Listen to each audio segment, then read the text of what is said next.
Assalamualaikum warahmatullahi wabarakatuh. Kembali lagi di channel Juru Sejarah. Kali ini kita sudah berada di bagian ujung cerita atau part terakhir dari cerita Kualat Gunung Merapi. Buat kalian yang baru nemu video ini atau belum dengar dari cerita part-part sebelumnya, silakan kalian dengerin dulu deh agar kalian bisa paham alur dari ceritanya.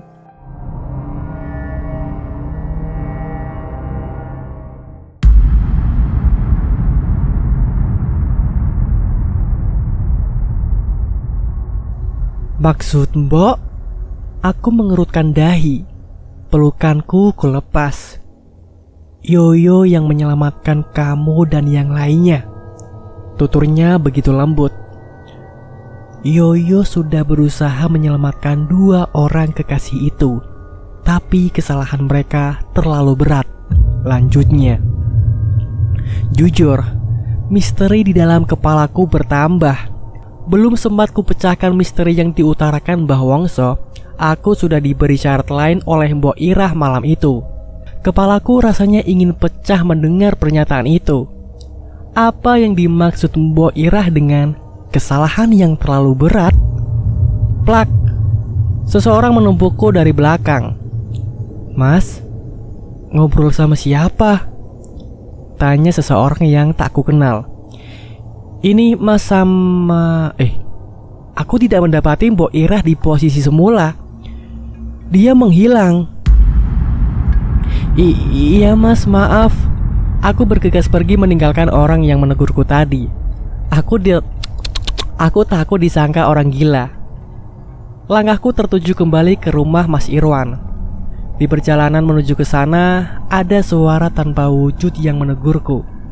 Biar Yoyo yang jawab nanti. Itu suara Mbok Irah. Sepertinya benar. Mbok Irah bukanlah manusia. Namun, aku tetap tidak mengetahui aslinya. Dia itu siapa?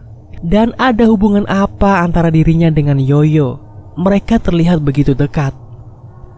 Ketika baru saja aku menjejakkan kaki di depan pintu rumah Mas Irwan, aku dikejutkan dengan teriakan Ega dari kamar lantai atas. Aku bergegas membuka pintu rumah, lalu berlari menuju lantai atas. Di ruang keluarga hanya nampak Yoyo, Desti, dan Mulki yang terbaring. Sementara yang lain mengerumuni kamar. Aku berlari menghampiri.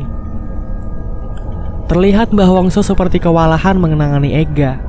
Sesekali Ega berteriak, mengerang, dan tubuhnya mengejang, lalu pingsan. Sama beratnya dia dengan si Yoyo, ucap Mbah Wongso berpeluhkan keringat. Memang pantas dia mendapatkannya, lanjut lelaki parubaya itu. Mas Irwan sepertinya tidak ingin mengambil resiko. Dia segera meminta kami untuk bersiap dan pulang ke Bandung malam itu juga. Tanpa pikir panjang, kami semua menuruti apa yang diminta oleh Mas Irwan. Semua carrier kami simpan di atas roof rack mobil. Tali pengikatnya dikencangkan supaya tidak ada yang terjatuh saat perjalanan. Aku kembali ke lantai atas untuk membawa Yoyo. Ibang membawa Desti, Kucai membawa Mulki, dan Gundil membawa Ega. Kami menuruni tangga dengan penuh kehati-hatian. Aku tidak ingin mencelakakan orang yang sedang dalam keadaan sakit. Perlahan, Mulki, Desti, dan Ega didudukkan di kursi belakang, ditemani oleh Ibang. Setelah itu, baru giliranku mendudukkan Yoyo di kursi tengah, ditemani oleh Kucai. Seperti biasa, Gundil duduk di depan, samping kiri Mas Irwan. Kueratkan sabuk pengaman mobil di tubuh Yoyo, sehingga tubuhnya tidak akan terlalu tergoncang ketika di perjalanan.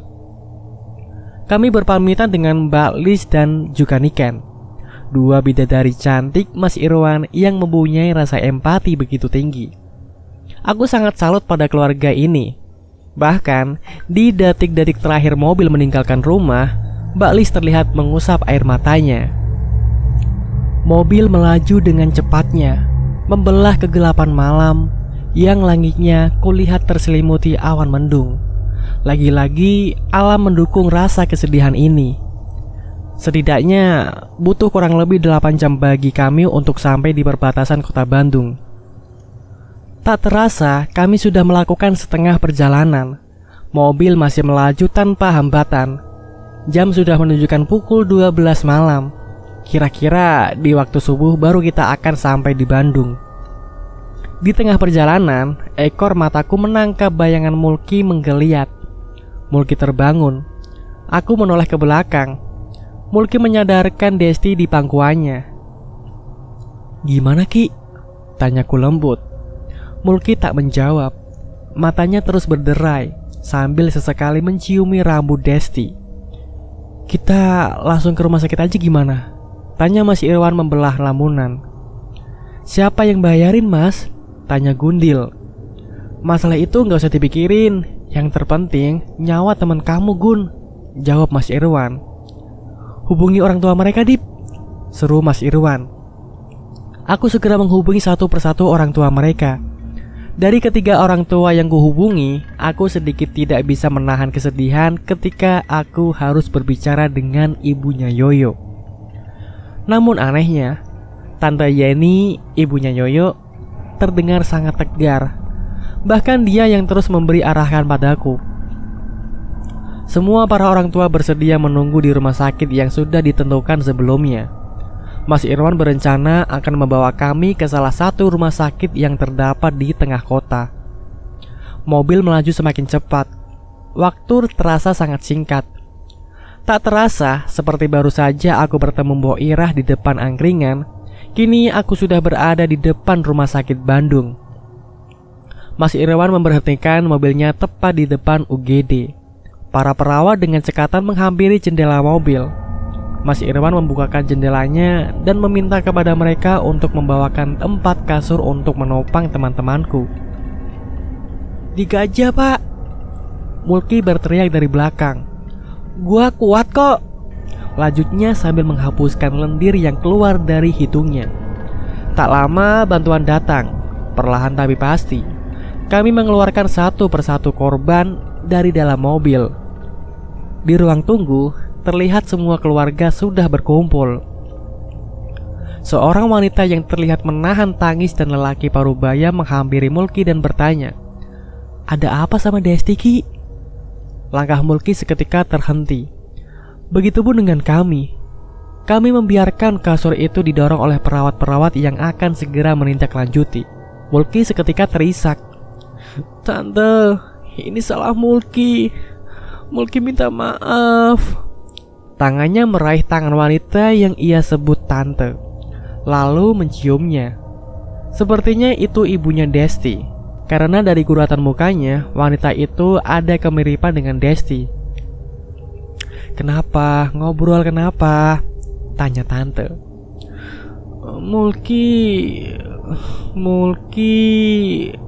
Mulki berusaha keras melanjutkan perkataan sambil tertunduk malu. "Kenapa, Nak?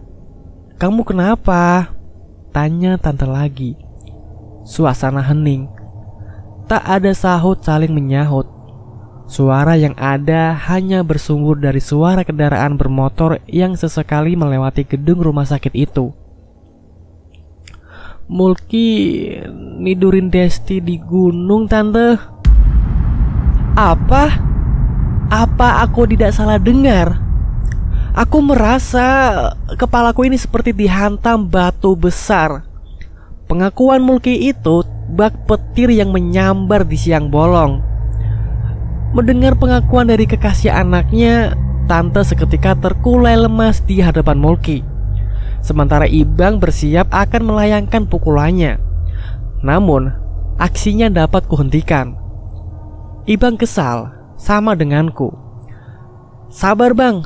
Bukan saatnya main hakim sendiri." Aku menahan bahu kekar Ibang. Tante diangkat Mas Irwan dan dibaringkan di atas kursi ruang tunggu. Aku tiba-tiba ingat dengan perkataan Mbok Irah di seberang angkringan. Mulki memiliki kesalahan yang begitu besar. Dan ternyata inilah jawabannya. "Berapa kali lu main sama Desti di gunung?" tanyaku. Bibirku bergetar menahan amarah. 4 kali, Dip. Jawabnya tertunduk. Bajingan lu ya, tatapku nanar. Lu gak mikir akibatnya apa? Lagian pacar lu itu lagi head, lu rasain juga. Bangsat lu. Aku mendorongnya. Tak terasa air mataku mengalir perlahan. Maafin gua, Dip. Iya, gua bangsat. Maafin gua. Mulki menghampiriku. Aku menarik kerah bajunya. Aku sedikit meluapkan emosiku melalui kata-kata. Lo lihat kondisi pacar lu sekarang. Lo lihat kondisi si Yoyo. Otak lu jangan cuma lu isi sama selangkangan doang, cok. Mulki hanya tertunduk. Dia tersangka sekarang. Beruntung kami dipertemukan dengan orang tua Desti, sehingga mau tidak mau Mulki terpaksa harus mengakui kebejatannya. Aku menghela nafas berat. Sekarang kita fokus ke pacar lu, sahabat lu, dan sahabat kita. Mereka masih drop. Perbanyak doa, seruku menenangkan diri. Mulki mengangguk. Ia duduk di atas kursi ruang tunggu. Orang tuanya menghampiri. Aku tidak tahu apa yang selanjutnya terjadi. Itu masalah pribadinya. Yang aku fokuskan, aku hanya ingin melihat semuanya sembuh dan ceria seperti sedia kala. Aku mengikuti keluarga Yoyo masuk ke area dalam rumah sakit, menuju kamar rawat, mengikuti perawat yang menuntun. Dalam benakku, aku sangat harap cemas dengan kesehatan Yoyo. Berjalan di koridor pun terasa melayang. Sampailah kami di ruangan yang merawat Yoyo. Ruangan yang hanya diberi sekat gorden antara pasien satu dengan pasien lainnya. Aku duduk di sebuah sofa yang tersedia di depan kasur rawat. Tubuhku sudah sangat terasa berat. Aku mengingat kembali perkataan Mbah Wongso dan Mbok Ira semalam. Seperti tak ada celah bagi Yoyo untuk hidup. Namun dalam hatiku yang paling dalam, aku berharap keajaiban. Sangat berharap. Tuhan, kabulkan harapanku ini. Aku terkulai. Tubuhku sudah terasa sangat berat. Seperti ada beban 100 kilo yang menempel di bahuku.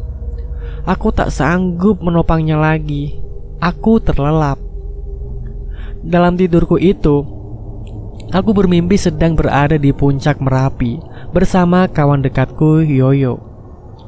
Dip, Yoyo memanggilku. Yo, lu udah sehat ternyata. Aku bahagia melihat kondisi Yoyo yang begitu segar bugar. Alhamdulillah sehat. Lu tahu kelakuan si Mulki kan? Gedeg banget gua. Yoyo tersenyum dan mengangguk. Yoyo meluruskan kakinya yang semula ia lipat. Maafin gua, Dip. Gua gak bisa nemenin lu kalau lu muncak gunung lagi. Loh, kenapa? Kalau liburan dari Singapura, lu bisa ke Indo kan? Kalau lu gak bisa bayar tiketnya, gua bayarin. Kita muncak lagi bareng-bareng. Bukan masalah itu, Dip. Gua gak bakalan ke Singapura. Terus, lu mau ke bulan? Bercanda aja sih lu. Aku mendorong bahunya. Yoyo tergeserkan sedikit. Yoyo sedikit tersenyum. Bukan. Gua di sini aja. Kalau lu ke Merapi lagi, baru lu bisa ketemu gua di sini. Aku melihat ke sekitar dan baru tersadar bahwa tempatku duduk bersama Yoyo berada tepat di samping puncak tusuk gigi. Maksud lu apaan sih? Tanyaku heran.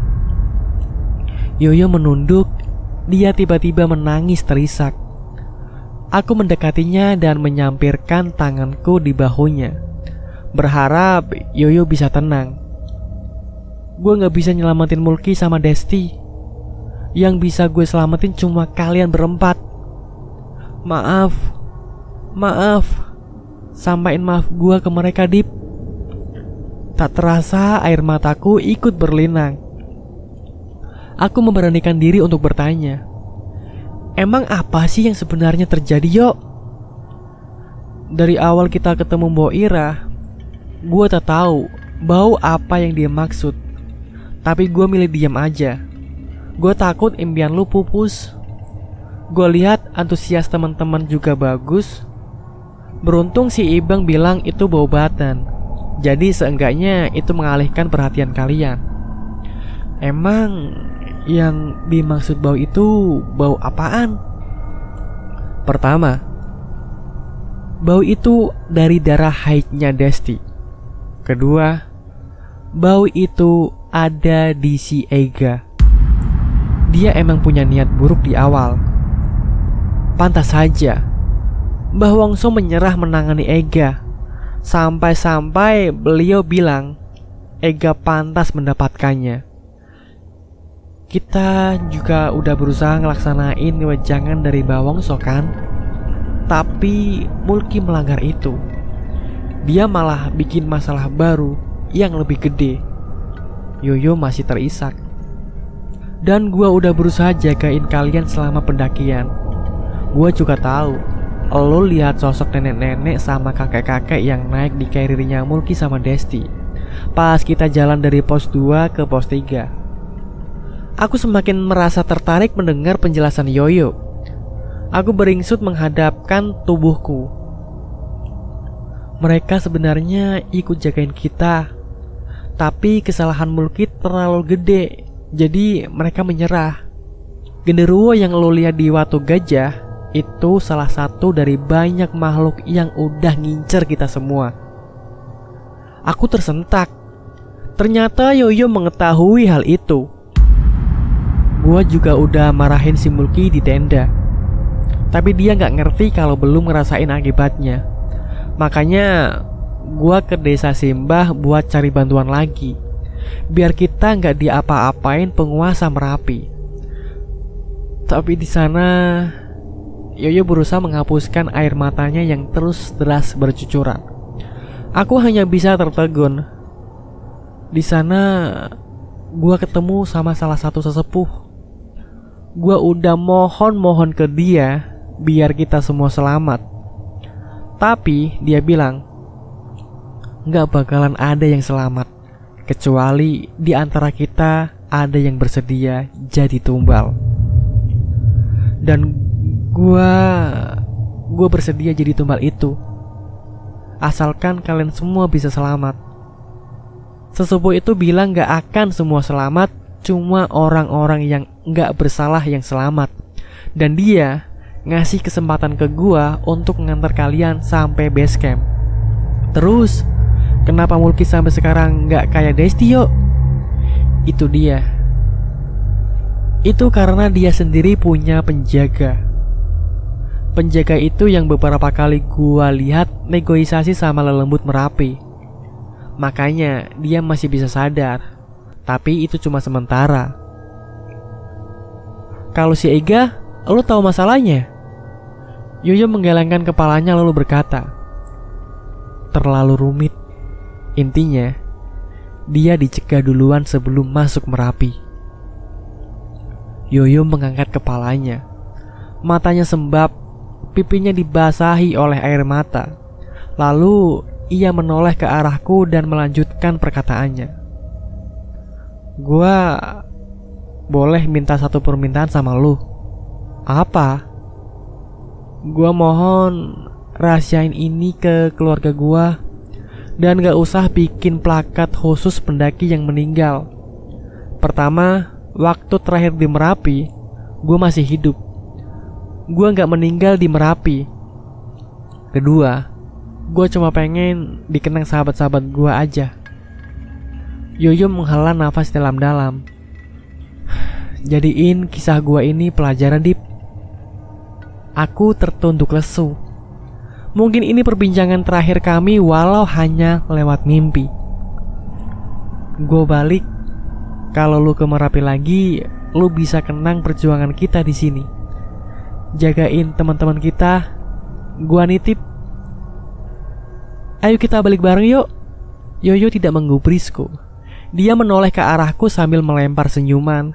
Lalu dia berbalik dan dengan cepat melompat ke dalam kawah. Aku berteriak sejadi-jadinya. Sejurus dengan itu, aku mendengar suara gemuruh yang berasal dari kawah. Merapi seperti akan meletus. Aku segera berlari menghindari letusan gunung sebisa mungkin. Namun, aku malah tersungkur dan terbangun dari tidurku di sofa rumah sakit. Terdengar teriakan histeris dari Tante Yeni. Nampak dari sedikit celah gorden yang menutupi, tubuh Tante Yeni membungkuk dan bergetar. Aku segera menghampirinya. Tante Yeni memeluk tubuh Yoyo yang kulihat sudah tidak ada respon. Yoyo sudah tiada. Aku menutupi wajahku dengan kedua tanganku. Tak terasa air mata keluar menembus sela jariku. Ternyata memang benar. Mimpiku barusan adalah pertanda perpisahan kami. Sahabat, tenang di sana ya. Kakiku melangkah mundur dan terduduk kembali di sofa. Lututku lemas menerima kenyataan ini. Namun, bagaimanapun aku harus kuat. Ku coba kembali berdiri untuk mengabari teman-temanku bahwa Yoyo telah tiada.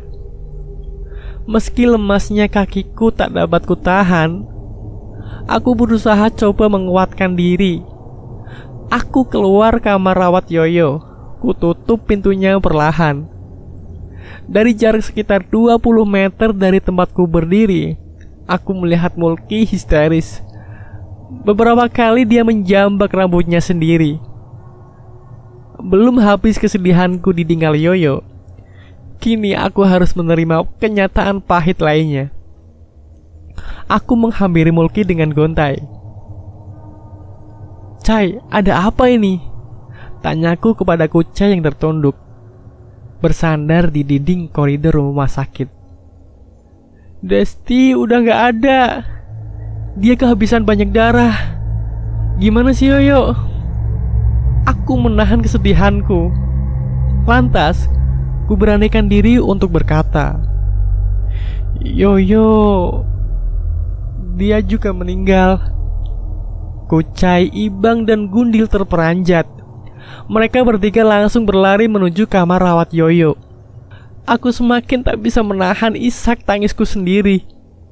Mulki masuk ke kamar rawat Desti, sedangkan aku hanya bisa bersandar di dinding koridor rumah sakit, meratapi kepergian sahabat terbaikku untuk selama-lamanya.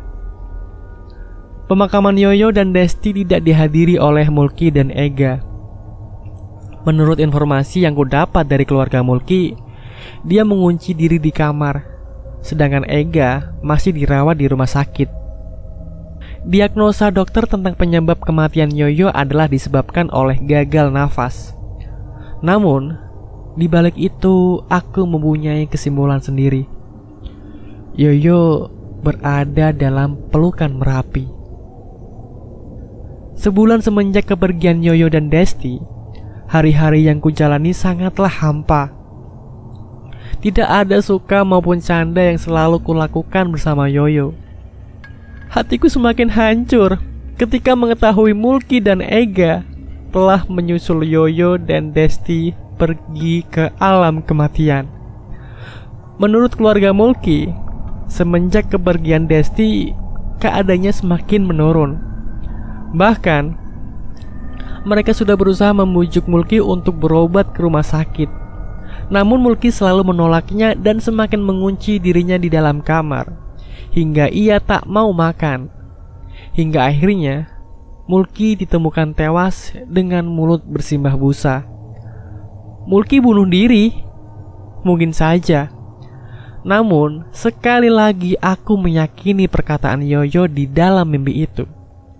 Terkait dengan Ega, samar-samar ku dengar bahwa dia mengalami pendarahan serius di otaknya, sehingga nyawanya tidak bisa terselamatkan.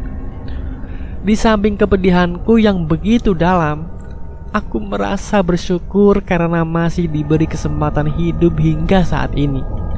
Percaya atau tidak, salah satu jembatan yang menyebabkanku masih hidup sampai sekarang ini adalah jasa seorang sahabatku yang bernama Yoyo. Terima kasih kawan, tenang di sana. Doa kami selalu menyertaimu.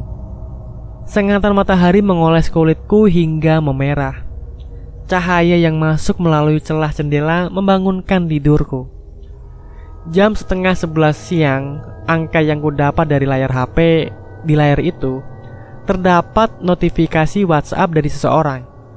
Isi pesan itu berisi, "Ciremai yuk." Yoyo. Aku belum sepenuhnya tersadar. Setelah kupastikan lagi siapa yang mengirim pesan itu, ternyata ajakan itu berasal dari Kucai. Hampir lupa, 2 bulan sudah aku ditinggal Yoyo, hanya kenangannya yang tertinggal di sini. Di dalam hati, biasanya urusan ajak-mengajak itu urusan Yoyo. Namun kali ini hilang ditelan usia yang terbatasi takdir. Aku, Kucai, Ibang, dan Gundil kembali melakukan pendakian. Hampa memang, namun apa daya, ini suratan darinya. Bersyukur di Ciremai aku bertambah teman, sehingga sampai di puncak kami tidak hanya berempat. Alam Ciremai saat itu seperti mengetahui terpuruknya hati ini. Kurogoh saku dalam-dalam untuk mengambil cetakan foto yang sengaja kucetak sebelum berangkat ke Ciremai. Itu foto Yoyo. Aku menggenggamnya. Kurapatkan foto itu di dadaku. Aku menghadap timur yang kuperkirakan di sanalah Merapi berada. Kutahan kesedihanku lalu berkata dalam hati, untuk sahabatku yang berada di dalam pelukan Merapi, ini untukmu. Dipta, Ciremai 2017. Tamat. Terima kasih buat kalian yang sudah menonton cerita sampai akhir. Dari part 1 sampai part 10 ini sampai tamat ya. Dan buat Didit Galaraka, terima kasih banyak sudah mengizinkan kami untuk membawakan ceritanya. Tetap di Juru Sejarah.